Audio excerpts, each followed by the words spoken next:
I can see clearly now, the rain is gone.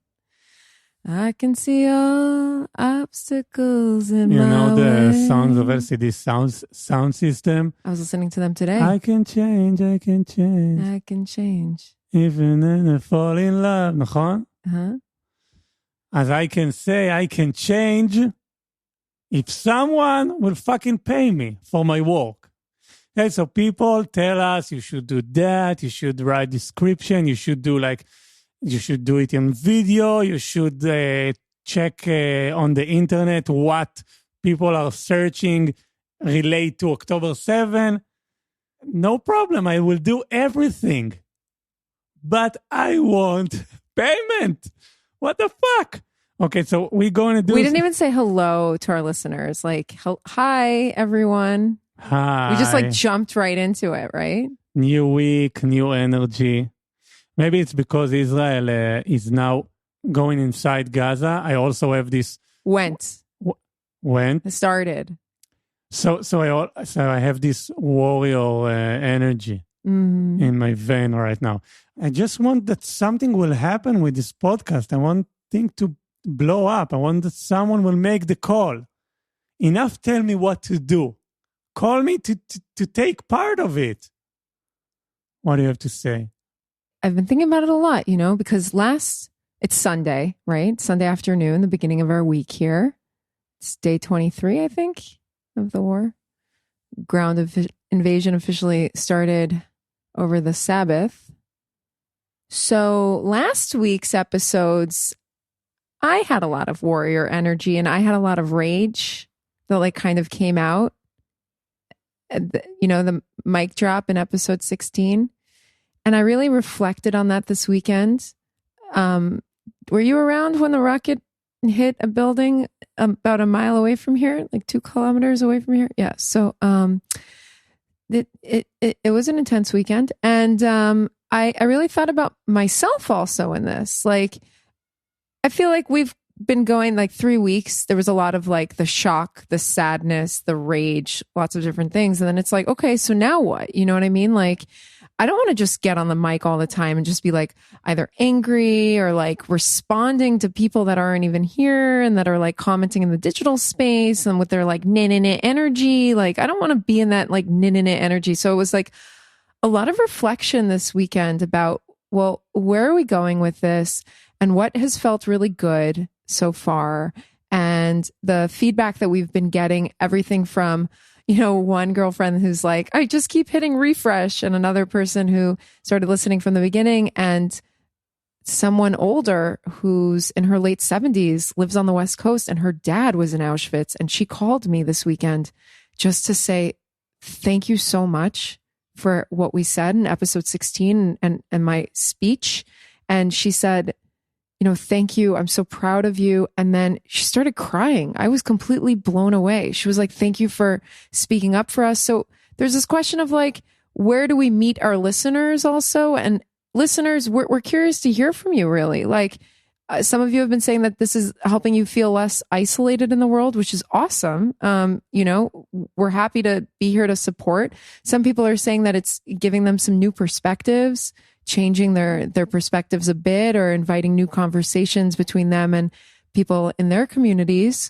I think about so many things. And I also I think it is really important to have it be, well, for me, I think a space that doesn't really exist online and doesn't really exist on TV. And that's kind of something that's a little bit more, getting down into the basics of our bodies, our feelings, where this meets us, our perspectives, and then, I don't know, some bigger pictures and maybe some insights that we can draw. For instance, so they canceled us.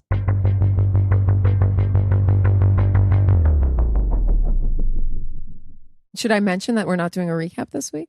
We hear from few listeners that they already hear the news. There is a distance between the recap to our emotionally raw coverage. There's kind of a disconnect between the recap. And I want to say that I'm not now because of the war. I watch the news, but for years I didn't know what's happened. I just live in Tel Aviv in my bubble and I don't know nothing. So I thought that it will be nice that someone will give you like a short recap about what's happened, because I guess you are now in New York with your New York vibe. You live in the scene. You're fucking running in some wonderful park, listening to this amazing content, thinking like, those Israeli. I feel sorry about them, but let's go grab a good lunch in a restaurant.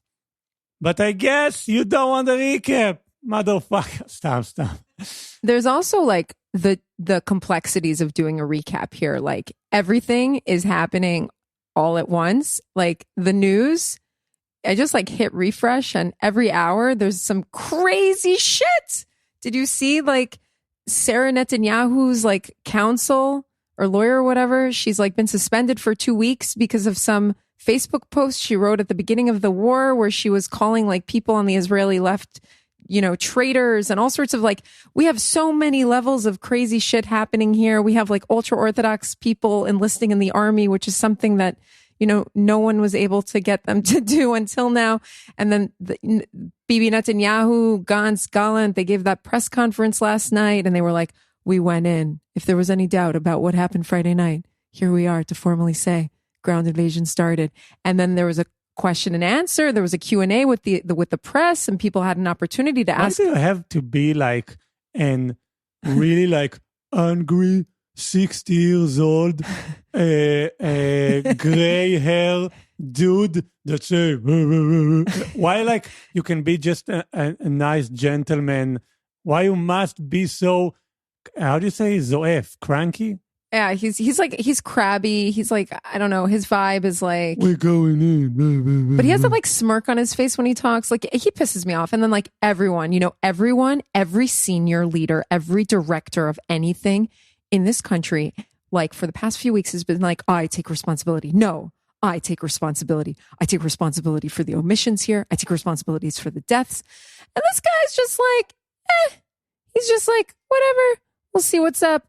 And then this was the first time that this guy is like faced with the press and they're asking him questions. And the first question out the gate is like, Mr. Prime Minister, would you like to speak to responsibility? And he's like, there will be a time and a place, and we're going to allocate responsibility, and we're going to turn over every stone, and we're going to find who's responsible, and we're going to divide it amongst everyone. And I was like, oh, so now there's no I, there's an us. The guy like did some, maybe he went to a retreat, like he killed his ego. Now it's like, me be responsible. How could I be responsible? All of you are responsible. It was like the weirdest thing. And I was simultaneously getting all these like weird fucking messages on Instagram from another person I went to college with, who's technically a member of the tribe. And she was just like, well, I know we don't see eye to eye, but like what we've been doing for 75 years isn't working. And I'm like, where the fuck do you come into this shit? So I was just like, what is worse right now? Like what's on front of TV or like what's in Instagram?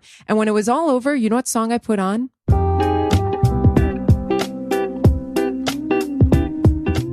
Hi, I'm Amy Sapan. And I'm Dor Comet. And this is October 7th, emotionally raw coverage, coming to you live from Tel Aviv. I mean, live? You don't say live because it's not live.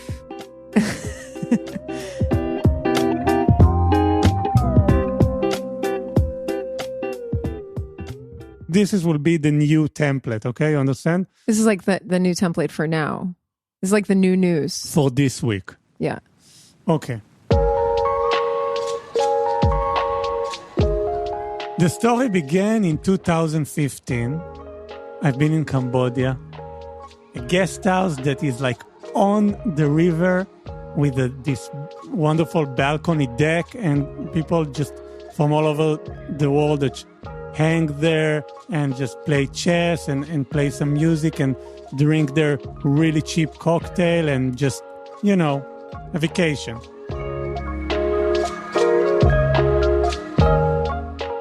And I met this gorgeous American girl.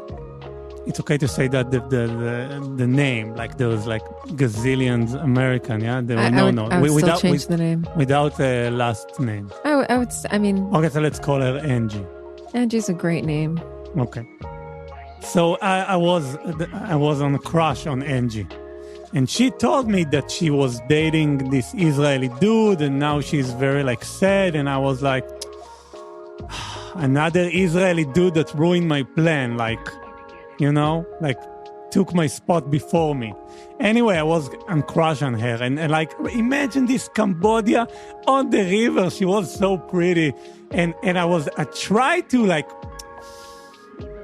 I tried to reach her, but היא לא שמה עליי. She didn't notice me even. She didn't notice you.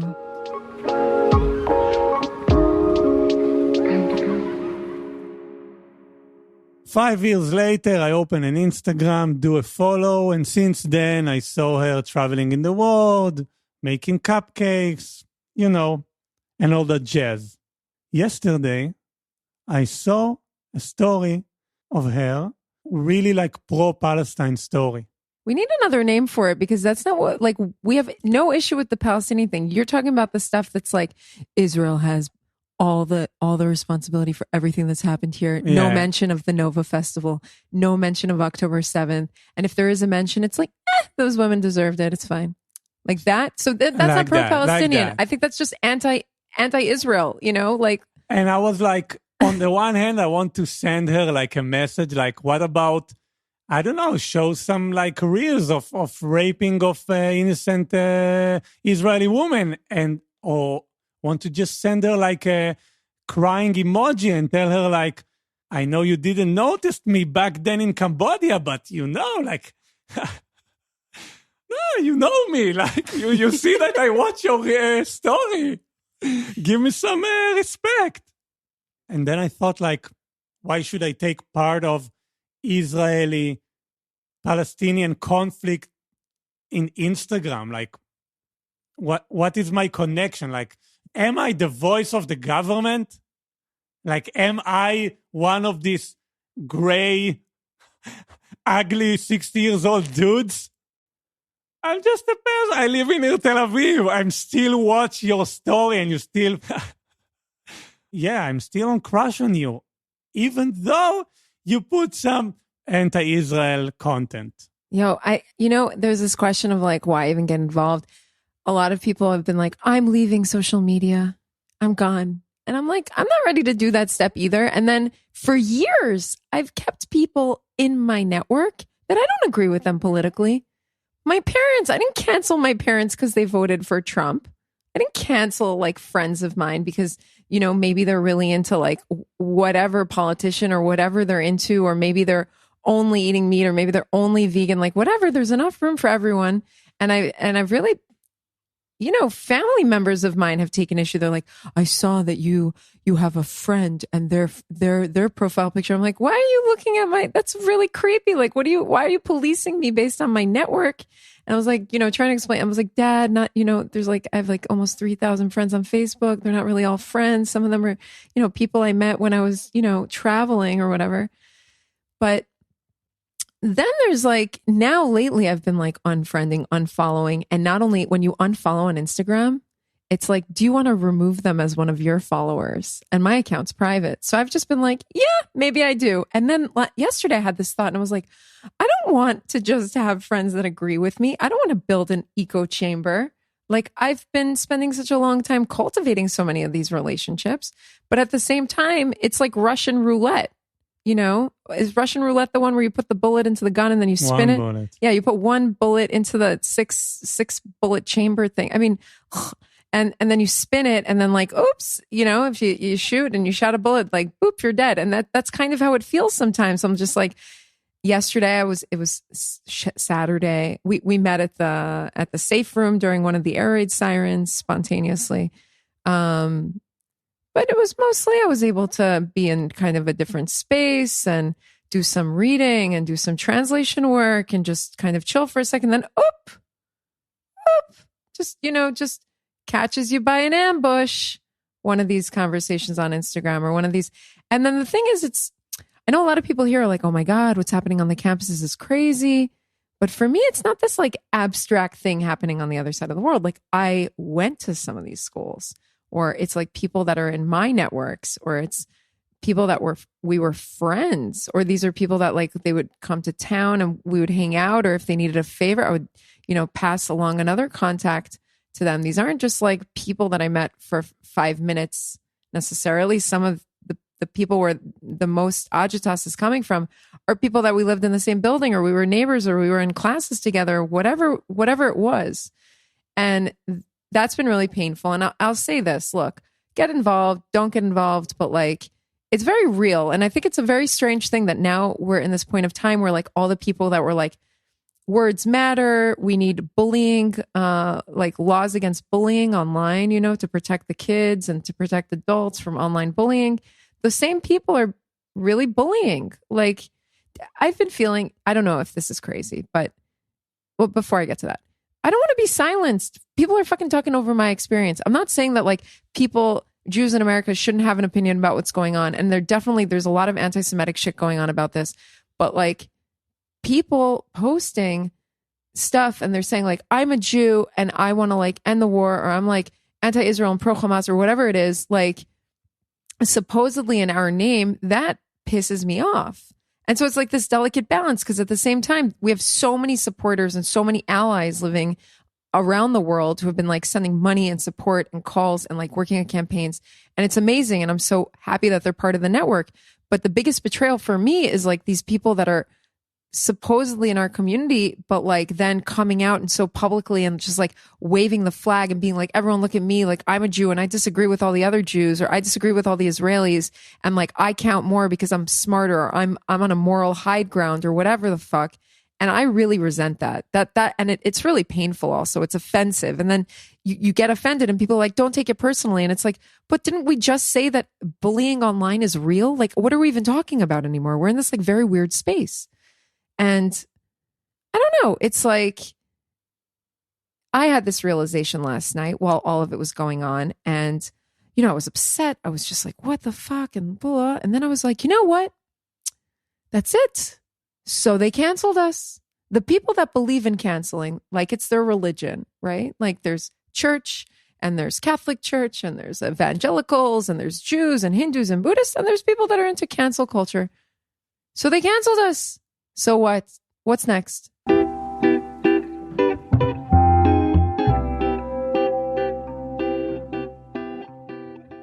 First of all, the idea that all the Jews are going to get along, it's like, let's throw that out already, because they didn't always get along. They didn't get along during the Holocaust. They didn't get along in any point in time. There were how many tribes of Israel? Like, let's just abandon ship on this idea that all the Jews are going to agree on stuff. And if you find a Jew that disagrees with the rest of the Jews, then their opinion matters more than ours. You know what? Go nuts. Fly high with whatever it is that you want to, feel about this place. Just you don't have authority to speak in the rest of our names. And in terms of like, when you think about church, there's that church in Jerusalem. Have you ever been there? The Church of the Holy Sepulchre, the really big church. What? Christian people? No, I don't. I'm a Jewish. I love churches. I love churches. Yeah, I guess I've been in high school or something during yeah, I guess. So it's a huge church. It's like, I think it's the church where some sects of Christianity believe that Jesus was laid out after he died, before he ascends. But I ended up there by accident on like Easter Sunday. This is a really big deal. I just happened to be in Jerusalem with a friend, took a day off work years ago, and we got hummus nearby. And then I was like, oh, can we drop by the church? I love going to church. And then we get there and I was like, wow, there's so many people. And I was like, oh, of course, it's Easter Sunday. So I went in, and it's a really special church. I think there's like 5 or 6 different sects of Christianity that have been sharing the space and a bunch of other religious sites in Jerusalem. And they have a treaty. It's like called the Treaty of the Status Quo. So it's the Catholics and it's like the Orthodox and the Byzantine and the this and the that. And they all have to like share these spaces, which is really cool when you think about it, right? And I went into like one of these little nooks and crannies of the church. And it was like kind of a low ceiling. And then you could see people from around the world. I mean, it was packed, the whole church. It's like it's amazing. It's like priests swinging through with incense, and people from the Philippines, people from Japan, people from like different places in Africa, Latin America, like pilgrims that come to this holy site. And then I just was looking at them and I was so moved. It was like this little low ceiling part where they would just get on their knees before this image of Christ, and people are sobbing. They're just sobbing. They're completely like putting all their belief, all their wishes, the blessings that they want for their family, for their loved ones, for health, for everything. Maybe they're having a really hard time in their lives, and they're coming at it with all this feeling. And my friend is a lot more cynical than I am. And she was just like, oh, I hate religion. And I was like I was crying. I was like completely blown away by how much belief and faith people bring into these sites, and that transformation that they go through there. And for me, it was this moment in my life where everything just it was an epiphany of sorts. It was like, you're not going to change people's minds. Like I love that everyone believes other stuff. You know what I mean? Like different things, as long as, of course, it's not like impeding my freedoms and my liberties. But it was this moment where I was just like, wow, people's belief in something is the power. Like, it doesn't matter what's on the other side of it. It doesn't matter if the thing is true or not. It doesn't matter if Jesus really rose up to heaven, or if the Messiah is going to come, or if there's going to be a world to come, or if there's such a thing as heaven. What matters now, and what's always going to matter from here on out, is that belief that people bring. And so this cancel culture thing, which is a cult, right? It's like different than the way our system has worked till now. Like, you couldn't just cancel someone, write a post, and then they lose their job. Like, normally you'd have to, there was like they basically created like justice in the field. I don't know how you say it in English. It's bet mishpat sadeh, right? And they're convinced that their value system is the right one, that, pronouns matter more than loss of life, apparently, or whatever their value system is. And we're just not going to win. We're not going to win. It's like someone's sitting across from you and they tell you, Amy, the sky is green. And you're like, no, the sky's blue. And they're like, no, the sky is green. It's not really gonna change. You know what I mean? It's just another one of those things. And I think the only way to take it on is to like keep using these tools. Obviously, we can't ignore it. We can't ignore when people are running around and saying from the river to the sea, which is basically calling for the state of Israel and all of its inhabitants, Jews and non-Jews, to be wiped off the face of the earth. And so obviously we shouldn't like just take it lightly, but at the same time, I feel like we've given them enough of our attention and focus, or at least I have. And last week, I think it really came to a head in episode 16. If you haven't listened, really invite you to listen to episode 16 and you can hear it really come to a head. This week, at least. I think you need to, let's make a new rule. Yeah. Every time I do like that, with my hand, like a wave, like a wave down with my hand, it's mean like you need to get to the point, to end the scene. True. You just like open the scene. You need to close the scene. So I open the scene with the church. You open with the church, and then I don't know where you go. I don't remember. I'm just saying it's like it's another church. Last week. Fine, but they cancel this. So what? So they cancel us. So what? Now what? And I like what you said this morning when we ran into each other at the cafe and we talked a little about blah blah blah. And then you said, chayavim nitkadem. Like we have to move on. We have to go kadima. We have to keep going. You know what I mean? Like it's hard enough to keep afloat right now. Keep your head above water. There's a lot of stuff to be done.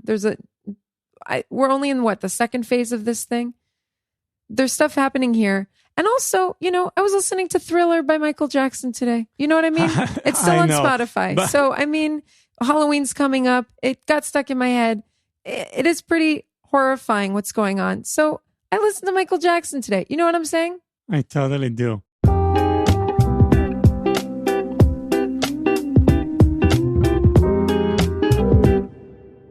This is the end of the episode. I wanted to declare something, like to give a statement, like I'm maybe I don't have gray hair and I'm just 30 years old, but I can also do 32. You're 32 years old. I can do declare. It's called declare. It depends on what you're about to say. I want to have a statement. The nation of Israel.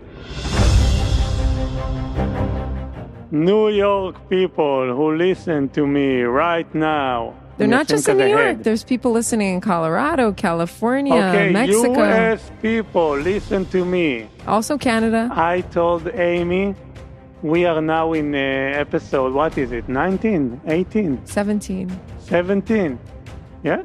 17. I will give myself, like my time, my quote-unquote talent, amazing editing skills, production, co-hosting, everything. Mm-hmm. Till episode 50. 50. So, till 50, we need to get funding. Like, I will begin with $1 for an episode. This is I can live forever, okay? I don't think you should tell them what, like, that's going to become our new maximum. You know what I mean? I will do a beep. Okay, but what are we doing? Are we setting up a GoFundMe? Do you guys? Okay, I have an idea. Anything. You know some Jewish, extremely rich, call him, give him send him a link. You know, like people in a network, in podcast network, send him the fucking podcast. We need help. Also, if you have a company or a product, we would love to be your advertisers, potentially, depending on what you're selling, and promo codes, affiliate links, you know, like exactly. We are open for business. We are open for opportunities. And we can also do like another podcast. Yeah. Just for you, a special podcast. Totally. In every subject. We'll talk about anything you want. You don't know how much podcast I edit in my life. It could be like in any fucking topic, from Torah. From a what? Torah. From the Torah. I thought you were saying toilet. From toilet to Torah to like, I don't know. Credits. Wait. Before we do the credits, I want us to record one line, because I had said before, so they canceled us. Now what? But I think we should do, so they canceled Israel. Now what? You know what I mean? With like maybe we're the first country that's been canceled.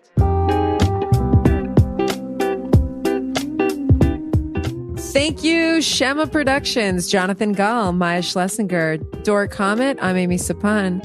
Thanks for listening. Stay safe and stay tuned.